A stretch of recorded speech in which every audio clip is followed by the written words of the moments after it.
2003년 12월 29일 서울 송파구 과여동 7층 복도에 형광등 불빛이 지직거리고 있었습니다. 아파트 현관문 앞에서 한 남자가 벨을 누르고 있었습니다. 한 번, 두 번, 세 번, 대답이 없었습니다. 남자의 이름은 박정우, 34살, 평범한 회사원. 퇴근길에 아내에게 전화를 걸었지만 받지 않았습니다. 문자도 확인되지 않았거든요. 현관문은 안쪽에서 잠겨 있었습니다. 정우는 아내의 친구에게 전화를 걸었습니다. 평소 자주 놀러 오던 여고 동창이었죠. 둘은 의논 끝에 복도 쪽 작은 방의 창문을 열어보기로 했습니다. 창문 너머로 손을 넣어 아내의 가방을 꺼냈고 그 안에서 열쇠를 찾았습니다. 문이 열렸습니다. 냄새가 밀려왔습니다. 거실 형광등은 꺼져 있었고 텔레비전만 켜져 있었습니다. 화면의 푸른 빛이 바닥 위 널브러진 옷가지들을 비추고 있었습니다. 정우의 발이 멈췄습니다. 작은 방 문이 열려 있었거든요. 3살 된 아들 도윤이가 보자기에 감싸인 채 누워 있었습니다. 10달 된 딸 하린이는 비닐봉지가 머리에 씌워져 있었습니다. 그리고 아내 윤서연, 거실 쪽으로 난 방문 위에 걸린 주황색 빨랫줄에 목이 매여 있었습니다. 31살, 두 아이의 어머니.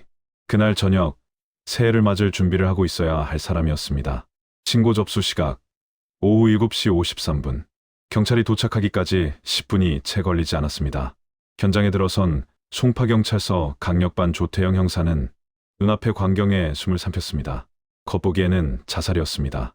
어머니가 아이들을 먼저 보내고 스스로 목숨을 끊은 것처럼 보였습니다. 현관문은 안에서 잠겨 있었고 열쇠는 집 안가방에서 나왔습니다. 외부 침입의 흔적은 어디에도 없었거든요. 완벽한 밀실이었습니다. 그런데 이상한 점이 있었습니다. 아이들을 보낸 방식이었습니다. 아무리 극단적인 선택을 한 어머니라 해도 제 아이를 보자기와 비닐봉지로 보낼 수 있을까요? 수사 경험이 풍부한 형사들의 직감이 움직이기 시작했습니다. 그리고 결정적인 것이 하나 더 있었습니다. 윤서연의 오른손이었습니다. 굳어버린 손가락 사이에 종이 조각 하나가 끼어 있었습니다. 길이 1.5cm. 찢어진 종이의 한쪽 끝. 같은 재질의 종이를 집 안 어디에서도 찾을 수 없었습니다. 주워가는 순간에도 놓지 않았던 그것. 누군가 현장에 있었다는 뜻이었습니다.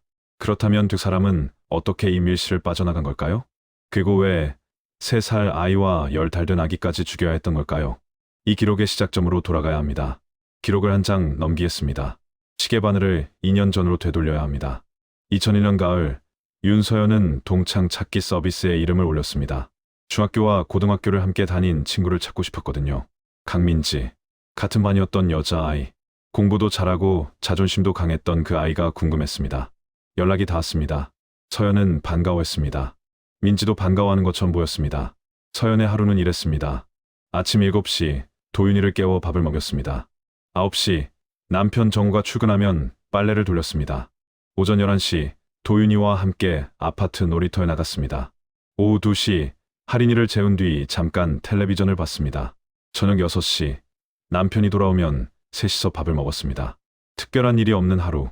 그 평범함이 서연에게는 행복이었습니다. 서연은 살림을 좋아하는 사람이었습니다. 작은 아파트였지만 정리가 잘 되어 있었고 현관 신발장 위에는 늘 좋아한 다발이 놓여 있었습니다. 가방은 항상 같은 자리에 걸어두었습니다. 열쇠도 늘 그 가방 안에 넣어두었죠. 누구나 아는 습관이었습니다. 민지는 자주 놀러 왔습니다. 처음에는 한 달에 한두 번이었습니다. 서연이 둘째를 임신했을 무렵부터 횟수가 늘었습니다. 일주일에 2-3번. 도윤이는 민지를 보면 총총 달려와 안겼습니다. 3살 아이에게 민지는 다정한 이모였거든요. 민지의 삶은 달랐습니다. 31살, 미혼, 반지하 원룸에서 혼자 살고 있었습니다. 안정적인 직업도 없었고 연인도 없었습니다. 학창 시절에는 자신이 서연보다 위라고 생각했습니다. 그런데 졸업 후 10년이 흐르자 상황이 뒤집혀 있었습니다. 서연에게는 남편이 있었고 아이가 있었습니다. 정리된 거실, 아이의 웃음소리, 저녁마다 돌아오는 사람. 민지의 원룸에는 그런 것이 없었습니다. 형광등 하나, 얇은 이불, 혼자 먹는 저녁. 그 차이가 민지 안에서 조용히 자라고 있었습니다. 아무도 그것을 눈치채지 못했습니다. 민지는 서연의 집에 올 때마다 주방 서랍을 정리했습니다. 식기 위치를 바꾸기도 했습니다. 서연은 그저 꼼꼼한 친구라고 생각했습니다. 고마워하기까지 했죠. 2003년 봄, 서연이 둘째 하린이를 낳았습니다. 민지는 축하한다고 했습니다. 선물도 가져왔습니다. 서연은 웃으며 문을 열어줬습니다. 그 문이 언젠가 자신에게 어떤 의미가 될지 서연은 알지 못했습니다. 그런데 이상한 점이 있었습니다. 2003년 여름, 서연은 남편 정호의 휴대전화에서 문자 메시지 하나를 발견했습니다. 보낸 사람은 강민지였습니다. 내용은 이랬습니다. 당신처럼 괜찮은 남자가 왜 그렇게 일찍 결혼했는지 모르겠다고. 서연은 민지에게 물었습니다. 민지는 태연했습니다. 잘못 보낸 거라고, 자기가 왜 그런 문자를 보내겠냐고 했습니다. 서연은 그 말을 믿었습니다. 오래된 친구였으니까요. 의심하는 쪽이 오히려 부끄러운 일이라고 생각했겠죠. 하지만 기록은 다른 것을 말하고 있었습니다. 민지와 정호 사이에는 이미 선을 넘은 관계가 있었습니다. 서연이 둘째 출산을 앞두고 몸이 무거웠던 그 시기, 민지는 더 자주 서연의 집을 찾았고 정호와의 거리를 좁혀가고 있었습니다. 민지의 행동이 조금씩 달라지기 시작했습니다. 서연의 집에 오면 마치 안주인처럼 행동했습니다. 냉장고를 열어 재료를 확인했고 정호의 속옷까지 정리했습니다. 서연은 그것을 다정함이라고 해석했습니다. 같은 시기 민지의 원룸에서는 다른 일이 벌어지고 있었습니다. 매트리스 밑에 공책 한 권이 놓여 있었습니다. 거기에는 깨알같이 작은 글씨가 빼곡했습니다. 날짜와 시간이 적혀 있었고 서연의 하루 일과가 분 단위로 기록되어 있었습니다. 몇 시에 남편이 출근하는지, 몇 시에 아이를 재우는지, 몇 시에 혼자 있는지, 아무도 그 공책의 존재를 몰랐습니다. 가을이 되자 정호의 태도가 달라졌습니다. 민지의 연락을 피하기 시작한 겁니다. 뒤늦게 자신의 잘못을 깨닫고 가족과의 관계를 회복하려 했던 것으로 보입니다. 서연에게 더 다정해졌고 아이들과 보내는 시간이 늘었습니다. 민지에게 그것은 견딜 수 없는 일이었습니다. 자기보다 못하다고 여겼던 그 여자에게 다시 빼앗기는 느낌이었을 겁니다. 연말이 다가오고 있었습니다. 정호와 서연과 아이들이 함께 새해를 맞는 장면. 그 상상의 한쪽 구석에는 반지하 원룸에서 혼자 앉아있는 자신의 모습이 겹쳤습니다. 12월의 서울은 차가웠습니다. 민지의 손이 떨리고 있었습니다. 추위 때문만은 아니었습니다. 수사 기록의 다음 페이지에는 이런 내용이 적혀 있었습니다. 2003년 12월 29일 월요일, 서울의 기온은 영하 3도, 거여동 아파트 7층, 윤서연의 집. 방은 좁았습니다. 3평 남짓한 작은 방. 바닥에는 아이들의 장난감이 흩어져 있었고 낡은 전기장판에서 미지근한 열기가 올라오고 있었습니다. 창문은 닫혀 있었습니다. 복도 쪽으로 난 그 창문. 환기를 위해 가끔 여는 창이었죠. 방 안에는 세탁물 냄새와 분유 냄새가 섞여 있었습니다. 경광등은 켜져 있었고 텔레비전에서는 소리가 흘러나왔습니다. 평범한 오후였습니다. 오후 3시, 민지가 서연의 집을 방문했습니다. 이것은 그날 두 번째 방문이었습니다. 첫 번째 방문은 이른 오후 돈을 전달하러 왔을 때였습니다. 150만 원을 건네고 돌아왔습니다. 그리고 다시 왔습니다. 초인종이 울렸습니다. 서연이 현관문을 열었습니다. 도윤이가 총총 달려왔습니다. 이 순간을 이해하려면 석 달 전으로 돌아가야 합니다. 민지는 그 석 달 동안 4번이나 이 집을 찾아왔습니다. 같은 목적으로. 하지만 매번 예상 밖의 상황이 생겨 실행하지 못했습니다. 이웃이 찾아오거나 정우가 일찍 퇴근하거나 5번째였습니다. 이번에는 끝내기로 했습니다. 민지는 도윤이에게 숨바꼭질을 하자고 했습니다. 3살 아이는 좋아했습니다. 이모의 손을 잡고 작은 방으로 들어왔습니다. 서연과 할인이는 안방에 남았습니다. 분리가 완성된 순간이었습니다. 작은 방의 문이 닫혔습니다. 그 뒤에 벌어진 일을 기록하기는 쉽지 않습니다. 도윤이는 이모를 믿고 있었습니다. 숨바꼭질이 끝나면 엄마가 올 줄 알았을 겁니다. 그 다음은 서연이었습니다. 할인이를 품에 안고 있는 서연에게 민지가 다가갔습니다. 아이를 안고 있으면 저항이 어렵다는 것을 알고 있었습니다. 반년 동안 계획한 것이었습니다. 서연은 마지막 순간까지 오른손으로 무언가를 움켜쥐었습니다. 종이 조각 하나. 민지의 것이었습니다. 숨이 끊어지는 순간에도 놓지 않았습니다. 민지는 현장을 자살로 위장했습니다. 빨랫줄과 스카프는 서연의 물건이었습니다. 어디에 무엇이 있는지 이미 알고 있었거든요. 주황 서랍도, 빨래 건조대도, 가방의 위치도. 수백 번 드나든 집이었습니다. 마지막 작업이 남아 있었습니다. 현관문을 잠그고 나가야 했습니다. 열쇠는 서연의 가방 안에 있었습니다. 민지는 가방을 들고 현관문 밖으로 나갔습니다. 열쇠로 문을 잠갔습니다. 그리고 복도 쪽 작은 방의 창문을 열어 열쇠가 든 가방을 다시 집 안으로 넣었습니다. 창문을 닫았습니다. 밀실이 완성됐습니다. 3평짜리 방에서 3사람의 목숨을 앗아가고 유령처럼 사라진 데 걸린 시간. 기록은 정확히 밝히고 있지 않습니다. 다만 사망 추정 시각은 오후 5시, 정우가 퇴근해서 돌아온 시각은 오후 7시. 2시간. 그 2시간 동안 아파트는 조용했습니다. 현장 동행자의 시점에서 이 기록을 보겠습니다. 경찰이 도착했을 때 현장은 이미 훼손되어 있었습니다. 정우가 아내의 목에 감긴 빨랫줄 자르고 바닥에 눕혔거든요.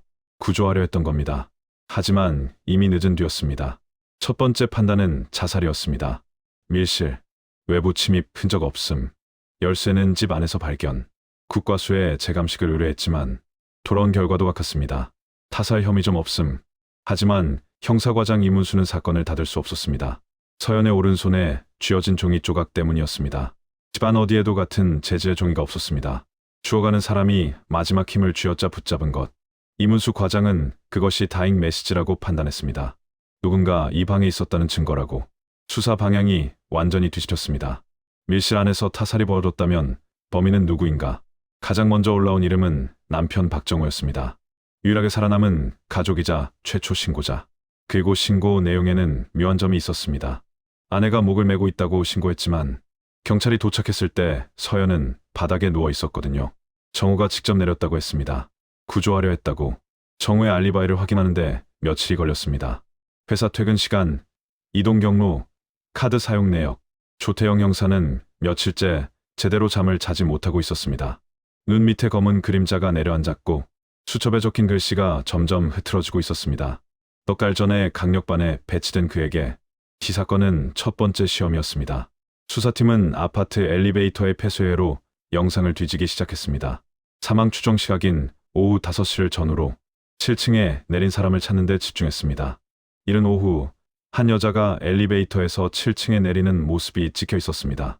30대로 보이는 여성. 그런데 형사들 사이에서 누군가 말했습니다. 저 사람 그날 밤 남편이랑 같이 있던 사람 아닌가? 맞았습니다. 경찰이 현장에 출동했을 때 정우 옆에서 서연의 시신을 끌어안고 오열하던 여자. 서연의 여고 동창 강민지였습니다. 민지는 참고인으로 소환됐습니다. 조태영 형사가 조사를 맡았습니다. 조사실은 좁았습니다. 천장의 형광등이 미세하게 깜빡이고 있었고 난방이 약해 공기가 서늘했습니다. 민지는 차분했습니다. 서연과 자신의 우정에 대해 또렷하게 말했습니다. 그런데 조태영 형사의 시선이 멈춘 곳이 있었습니다. 민지의 왼손이었습니다. 소매 안으로 손을 자꾸 집어넣고 있었거든요. 형사가 손을 보여달라고 했습니다. 손등에 줄에 눌린 듯한 자국이 있었습니다. 민지는 화장실을 고치다가 다친 거라고 했습니다. 형사들이 민지의 집을 찾아갔습니다. 반지하, 원룸, 화장실에 수리된 흔적은 없었습니다. 여기서 한 가지 기록에 남아있지 않은 것이 있습니다. 조태영 형사가 조사실에서 느꼈던 위화감이었습니다. 민지는 현장에서 격렬하게 울었고 서연의 친정 식구들을 위로하기까지 했습니다. 너무 완벽한 슬픔이었습니다. 형사의 직감이 다시 꿈틀거렸습니다. 수사 기록을 덮고 민지의 집으로 가보겠습니다. 다세대 주택 반지하, 방 하나, 화장실 하나, 창문은 반쯤 땅에 묻혀 있었고 햇빛은 오후에만 잠깐 들어왔습니다. 곰팡이 냄새가 벽지에 배어 있었고 매트리스는 바닥에 직접 깔려 있었습니다. 형사들이 압수수색 영장을 들고 들어갔습니다. 화장실에서 수상한 물건이 나왔습니다. 테이프, 칼, 그리고 페트병. 페트병은 여러 조각으로 잘려 있었습니다. 몸통 부분 한 면이 비어 있었습니다. 방문 위에 빨랫줄 걸 때 덧대는 도구였습니다. 그리고 매트리스 아래에서 공책 한 권이 나왔습니다. 형사들의 손이 멈췄습니다. 깨알같이 작은 글씨. 2003년 한 해 동안 민지가 한 일이 빼곡하게 적혀 있었습니다. 범행 수법, 도구의 그림, 실행 시나리오. 2003년이 끝나기 전에 반드시 실행하겠다는 다짐. 범행일 이전에 4번이나 서연의 집을 찾았지만 실행하지 못했다는 기록도 있었습니다. 반년에 걸쳐 준비한 살인 계획서였습니다. 계속된 추궁에 민지는 입을 열었습니다. 자백이었습니다. 그대는 대수롭지 않게 넘겼던 것들이 이제야 의미를 드러내기 시작했습니다. 서연의 집 주방 서랍을 정리하던 손, 열쇠가 든 가방의 위치를 확인하던 눈, 아이들에게 다정하게 굴며 신뢰를 쌓던 시간, 모든 것이 계획의 일부였습니다. 여기까지가 첫 번째 질문에 대한 답이었습니다. 누가 이 밀실을 만들었는가? 여고, 동창 강민지. 하지만 더 큰 질문이 남아 있었습니다. 왜? 왜 친구를 죽여야 했고, 왜 3살 아이와 10달 된 아기까지 죽여야 했는가? 민지는 모든 면회를 거부했습니다. 단 한 사람만 빼고 서연의 남편 박정우였습니다. 자신의 아내와 아이들을 죽인 사람을 남편이 면회했습니다. 민지는 정우에게 이렇게 말했다고 합니다. 자기가 죽으면 모든 것을 안고 가겠다고. 이 한마디가 가리키는 것이 무엇인지 수사관들은 직감적으로 알고 있었습니다. 하지만 증명하는 것은 별개의 문제였습니다. 유리 너머의 관찰자 시점에서 이 기록을 보고 있습니다. 수사기관은 최고의 전문가를 투입했습니다. 프로파일러가 민지와 면담을 시작했습니다. 민지는 시종일관 같은 말을 반복했습니다. 서연이 겉으로는 잘해주면서 은연중에 자신을 무시했다고. 세상이 자기에게 불공평하다고. 자신은 30이 넘도록 결혼도 못하고 가난한 원룸을 전전하고 있는데 평소 자신보다 못하다고 생각했던 서연이 번듯한 가정을 꾸리고 있는 것이 견딜 수 없었다고. 프로파일러가 주목한 것은 민지의 표정이었습니다. 반성의 기색이 없었습니다. 오히려 당연한 일을 마무리한 사람의 얼굴이었습니다. 마치 해야 할 일을 시원하게 끝냈다는 느낌. 프로파일러의 등에 소름이 돋았습니다. 그렇다면 아이들은 왜 죽여야 했습니까? 민지의 대답은 이랬습니다. 어차피 어머니가 죽으면 아이들이 힘들게 살 것이니 자신이 배려해준 거라고. 배려. 3살 아이와 10달 된 아기를 죽인 것이 배려. 프로파일러는 면담 기록에 이렇게 적었습니다. 이 범인은 실제로 그렇게 믿고 있다고. 서연의 남편이 짊어진 삶의 무거운 짐을 자기가 해결해 준 것이라고 생각했을 가능성이 높다고. 전문가들의 판단은 자기의 성격장이었습니다. 자신과 다른 삶을 사는 서연에게 참을 수 없는 좌절과 굴욕감을 느꼈고 그것이 공격성으로 폭발한 것이라고. 여기에 정우와의 관계가 들통나면서 질투와 열등감과 분노가 한꺼번에 터졌습니다. 수사기관은 정우와 민지의 공모 여부를 조사했습니다. 결론은 공모 사실 없음이었습니다. 정우는 진실로 아무것도 몰랐던 것으로 판단됐습니다. 다만 그가 민지와 맺었던 관계가 이 비극의 도화선 중 하나였다는 사실은 기록에 분명히 남아 있습니다. 2004년 7월 검찰은 민지에게 사형을 구형했습니다. 재판부는 판결문에 이렇게 적었습니다. 피고인은 피해자의 우정을 이용했다. 평소 자신을 이모라고 부르던 아이의 신뢰를 악용했다. 아무런 반응도 할 수 없는 영아의 연령을 교묘히 이용했다. 극형이 마땅하지만 교화와 개선의 가능성이 미약하나마 남아있는 점을 참작한다. 무기징역이 선고됐습니다. 대법원에서 확정됐습니다. 3사람의 목숨, 31살 어머니, 3살 아들, 10달 된 딸. 이 사건의 재판 기록은 여기서 닫힙니다. 이 사건의 기록은 여기서 닫힙니다. 강민지는 2026년 현재 22년째 무기수로 복역 중입니다. 출소 날짜는 정해져 있지 않습니다. 박정우는 그날 이후 아내와 2 아이를 한꺼번에 잃었습니다. 새해를 이틀 앞두고 벌어진 일이었습니다. 2003년의 마지막 달력은 29일에서 멈춰 있었겠죠. 서연의 집에는 설을 준비하던 흔적이 남아 있었을 겁니다. 아이들 옷이 걸려 있었을 것이고 냉장고에는 며칠치 식재료가 들어 있었을 것이고 현관 신발장 위에는 늘 그 자리에 있던 조화가 놓여 있었을 겁니다. 서연은 그 꽃을 치울 일이 없었습니다. 다른 사람이 치웠겠죠. 도윤이는 이듬해 봄이면 4살이 될 아이였습니다. 어린이집에 다니기 시작했을 나이입니다. 하린이는 첫 생일을 맞지 못했습니다. 10달, 100일 잔치 사진은 있었을지 모르겠습니다. 이 사건은 대한민국 최초의 밀실 살인으로 기록됐습니다. 추리소설에서나 나올 법한 수법이라고들 했습니다. 하지만 이 사건을 수사한 형사과장의 말은 달랐습니다. 이것은 밀실 범죄가 아니라고. 피해자의 신뢰를 배반한 범죄라고. 서연은 민지를 믿었습니다. 문을 열어주었고 아이를 맡겼고 집 안구석구석을 보여주었습니다. 열쇠의 위치까지. 그 믿음이 밀실 만든 열쇠가 됐습니다. 이 사건 이후 밀실 살인에 대한 수사 매뉴얼이 보강되었습니다. 자살로 위장된 사건에서 현장 보존의 중요성이 강조됐고 다잉 메시지에 대한 수사 기법이 제정됐습니다. 하지만 제도가 바뀐다고 해서 되돌릴 수 있는 것은 없습니다. 조태영 형사는 이 사건을 퇴직할 때까지 잊지 못했다고 합니다. 현장에서 본 장면이 20년이 지나도 생생하게 떠오른다고. 그의 수첩에는 아직도 그날의 기록이 남아있을 겁니다. 기록은 거짓말을 하지 않습니다. 서연이 마지막 순간에 움켜쥔 종이 조각이 그랬습니다. 숨이 끊어지는 순간에도 놓지 않았던 그 한 조각이 사건의 방향을 바꿨고 범인을 법정에 세웠습니다. 그런데 한 가지 질문이 남습니다. 민지는 왜 서연이 종이 조각을 쥐고 있는 것을 보지 못했을까요? 아니면 보고도 그냥 두었던 걸까요? 우정이라는 이름 뒤에 무엇이 숨어 있었는지 기억만으로는 전부를 알 수 없습니다. 다만 확실한 것은 하나 있습니다. 서연이 마지막까지 문을 열어준 사람이 그 문을 영원히 닫아버렸다는 것. 기록은 닫혔지만 질문은 남아 있습니다. 사건 일지. 오늘의 기록은 여기까지입니다.